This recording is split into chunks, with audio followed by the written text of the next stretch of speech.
Hello. ये मेरा lecture number 8 है। और इसमें जो है कि हम बात कर रहे हैं कि हमारा जो न्यूमेरिकल एग्जाम्पल है उसको हम कैसे सॉल्व करेंगे।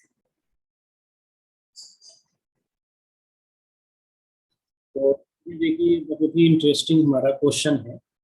ऐसे तो एनसीईआरटी का सारा क्वेश्चन ही बहुत इंटरेस्टिंग होता है। ये सारे कंसेप्ट को क्लियर कर देता है। ये हमारा 8वां लेक्चर है। एग्जाम्पल नंबर 1.6 है। Consider three charges Q1 Q2 Q3 each equal to Q placed on the vertices of equilateral triangle. इसको इक्विलेटरल ट्रायंगल के वर्टिसेस पे ये रखा हुआ है। थ्री इक्वल चार्जेस हैं जिसका मैग्नीट्यूड Q है।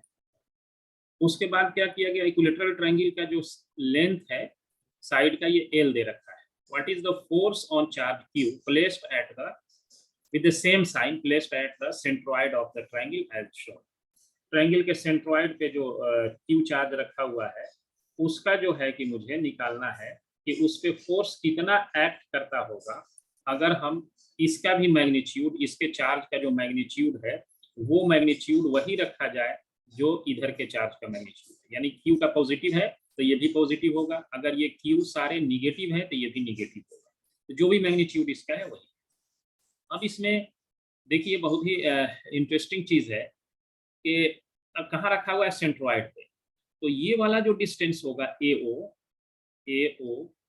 Equal to BO equal to CO, ये तीनों डिस्टेंस क्या होंगे, सेम होंगे। तीनों डिस्टेंस ये AO BO and CO will be same.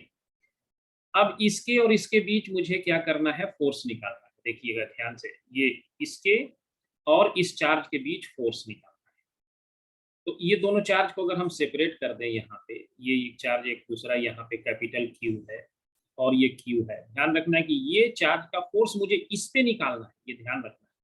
ये Q1 चार्ज का जो फोर्स है जिसका मैग्नीट्यूड Q है, इसको मुझे किस पे निकालना है, इस पे फोर्स। तो दोनों पॉजिटिव चार्ज है, तो दोनों पॉजिटिव चार्ज होने की वजह से फोर्स कैसा लगेगा, रिपल्सन का लगेगा। तो इसको F1 दिखा दिया, यानी ये चार्ज इसको धक्का देगा इस साइड में, तो the force will be along this direction. ये F1 यहाँ दिखा दिया। उसी तरह से B पे जो चार्ज रखा हुआ है Q, ये भी क्या करेगा, इसको रिपल्सन का फोर्स लगाएगा। That force is represented by F2, इस डायरेक्शन में लगाएगा। ये इस पे जो फोर्स लगाएगा, यहाँ पे जो चार्ज Q रखा हुआ है तो इस डायरेक्शन में इस पे ये फोर्स लगाएगा। उसी तरह से C जो है, इस फोर्स का नाम F3 दिया। C का मैग्नीट्यूड चार्ज का Q है, ये भी पॉजिटिव Q है, तो इसका डायरेक्शन कैसे लगेगा, ऐसे लगेगा। तो यानी कि हमारे पास तीन फोर्स निकला। एक का मैग्नीट्यूड F2 है इस डायरेक्शन में, दूसरा है इस डायरेक्शन में F3, एंड तीसरा है F1 जो है वो इस डायरेक्शन में। ये तीनों के बीच अगर एंगल पूछा जाए कितना होगा बताइए, 120 डिग्री का। ये भी 120 डिग्री होगा, ये भी 120 डिग्री।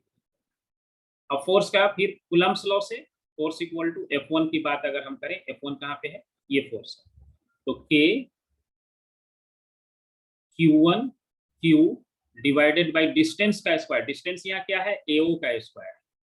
ये एक फोर्स ये निकल, ये वाला। अब अगर F2 की बात करें, ये F2, इसका भी मैग्नीट्यूड कितना होगा, Q into Q divided by BO का स्क्वायर। यानी अगर हम बात करें, यहाँ पे लिखते हैं F2 will be equal to कितना बोलिए, K Q into Q by BO का स्क्वायर। इसके बीच डिस्टेंस कितना है, BO है, BO का स्क्वायर हो गया। उसके बाद F3 लिखेंगे, K F3 कहाँ पे, यहाँ पे है, Q इंटू Q करेंगे, Q into Q divided by CO का स्क्वायर। अब देखिए ऊपर वाला जो है न्यूमरेटर तीनों में सेम है। ये इसका न्यूमरेटर, तो डिफरेंट कलर ले लेते हैं। ये देखिए इसका न्यूमरेटर, ये वाला हिस्सा, ये वाला हिस्सा और ये वाला हिस्सा, तीनों का क्या है, सेम। और नीचे का देखिए AO BO एंड CO, तीनों क्या है, सेम है। AO equal to BO equal to CO है। इसका मतलब ये हुआ कि F1 का मैग्नीट्यूड इक्वल टू F2 का मैग्नीट्यूड इक्वल टू F3 का मैग्नीट्यूड। तीनों का मैग्नीट्यूड सेम हो गया। मान लीजिए कि तीनों क्या है, F, तीनों का मैग्नीट्यूड हमारे पास सेम हो गया। अब मुझे बताना है कि इस पे रिजल्टेंट फोर्स कितना लगेगा। तो रिजल्टेंट फोर्स निकालने के लिए हम क्या करेंगे कि ये तीनों का मैग्नीट्यूड तो सेम हो गया, F1 equal to F, F2 equal to भी F हो गया, और F3 इक्वल टू भी क्या हो गया, F हो गया। अब इस तीनों को क्या करेंगे, इस तीनों को सॉल्व करेंगे रिजल्टेंट फोर्स निकालने। देखिए, तो रिजल्टेंट फोर्स निकालने के लिए जब हम इस तीनों को सॉल्व करेंगे तो क्या हमको निकल के आएगा, ये दो फोर्स है 120 डिग्री के एंगल पे इंक्लाइंड है। तो वेक्टर में आप पढ़े होंगे कि दो फोर्स, ये है, ये एंगल, ये थोड़ा एंगल ठीक से नहीं हुआ, ये मान लेते हैं, इसको इरेज कर देते हैं। ये हमारा जो है फोर्स जो है ये इस डायरेक्शन में जो है ऐसे जो है ये लग रहा है F1 F2, ये F1 F2 हमारा ऐसे हो गया 120 डिग्री का एंगल इसमें हो गया। दो फोर्स एक्ट कर रहा है 120 डिग्री के एंगल पे। तो ये आपको पता है कि कभी भी दो फोर्स अगर इक्वल मैग्नीट्यूड का एक्ट कर रहा है तो इसका रिजल्टेंट का मैग्नीट्यूड जो भी हो, लेकिन एंगल इसको बाइसेक्ट करेगा। यहाँ रिजल्टेंट जो पास करेगा वो इसको बाइसेक्ट करते हुए पास करेगा। तो वो रिजल्टेंट जो बाइसेक्ट करेगा, अगर इसकी बात किया जाए तो 60 डिग्री इधर बनाएगा, 60 डिग्री इधर का बनाएगा ये एंगल। अब रिजल्टेंट का मैग्नीट्यूड निकालना है, कितना होगा, ये तो रिजल्टेंट का डायरेक्शन हो गया कि बाइसेक्ट करता हुआ दूसरा। तो रिजल्टेंट का मैग्नीट्यूड निकालने का जो वेक्टर में पढ़े हैं formula, a square plus b square plus 2ab cos theta.